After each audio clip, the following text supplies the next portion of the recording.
Allah, glorifié soit-il, a mis au service des êtres humains la quasi-totalité de ce qui se trouve sur terre.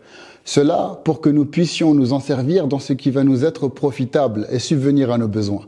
Allah, élevé soit-il, a dit dans le Coran: Alam taraw anna Allah sakhkhara lakum ma fis samawati wa ma fil ard wa asbagha alaykum ni'amahu zahiratan wa batina. Ce que l'on pourrait traduire par: ne voyez-vous pas qu'Allah vous a assujetti ce qui est dans les cieux et sur la terre, et il vous a comblé de ses bienfaits apparents et cachés. Et les choses au service des êtres humains sur terre sont de deux catégories.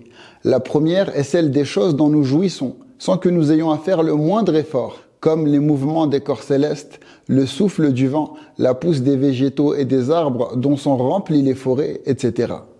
Et la deuxième est celle des choses qui nécessitent que nous fournissions un effort pour pouvoir en jouir, tels que les métaux précieux qui sont sous terre, l'eau souterraine, les plantes médicinales qu'il faut étudier pour connaître, etc. Ces deux catégories de choses sur terre, au service des êtres humains, existent depuis bien avant notre existence sur terre. Quant à ce que prétendent certaines personnes, comme quoi l'être humain aurait vécu au début de son existence une période dans laquelle il était dépourvu de raison, où il vivait soi-disant dans des forêts comme un sauvage, jusqu'à ce que ses besoins de se nourrir et de s'habiller le poussent à évoluer, au point de faire naître en lui la capacité de raisonner et de s'exprimer. Cette prétention est en totale contradiction avec ce sur quoi sont unanimes les sociologues et les historiens. En effet, les êtres humains ont commencé à vivre en société dès le début de leur existence sur Terre. Et depuis, les civilisations ne cessent de répéter un cycle semblable au cycle naturel de la vie humaine. Ces civilisations naissent d'abord faibles, ensuite deviennent fortes, puis redeviennent faibles et enfin finissent par s'éteindre.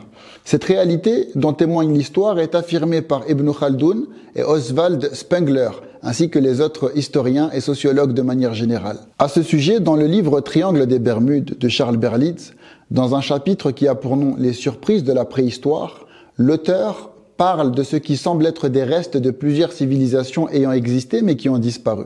Il dit par exemple qu'on trouve au Pérou des rochers immenses, pesant plus de 200 000 kilos, qu'on a posés sur des sommets de grands édifices de plus de 460 mètres.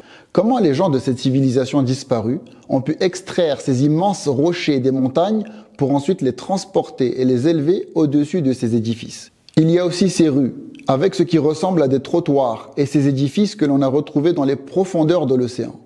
On a également trouvé en Colombie, sous terre, ce qui ressemble à des avions aux ailes symétriques. On a même trouvé dans des temples en Égypte des traces de faisceaux électriques datant de plusieurs milliers d'années, sans parler des pyramides dont on ne connaît toujours pas aujourd'hui le secret de leur construction. Cela confirme le fait que tout ce qui se trouve sur Terre a été assujetti dès son existence pour les êtres humains et qu'il y a peut-être eu dans le passé des peuples qui jouissaient de capacités et de possibilités que n'atteint pas la civilisation humaine d'aujourd'hui. Comme cela est dit dans le Coran: وَكَمْ أَهْلَكْنَا قَبْلَهُمْ مِنْ قَرْنٍ هُمْ أَحْسَنُ أَثَاثًا وَرِئْيًا. Ce qui a pour sens: combien de générations avant eux avons-nous fait périr qu'ils les surpassaient en bien et en apparence. Les seuls principaux outils dont l'être humain a besoin pour pouvoir se servir de ces choses sur terre qui ont été assujettis pour lui sont sa raison et sa réflexion qu'il possède depuis sa création.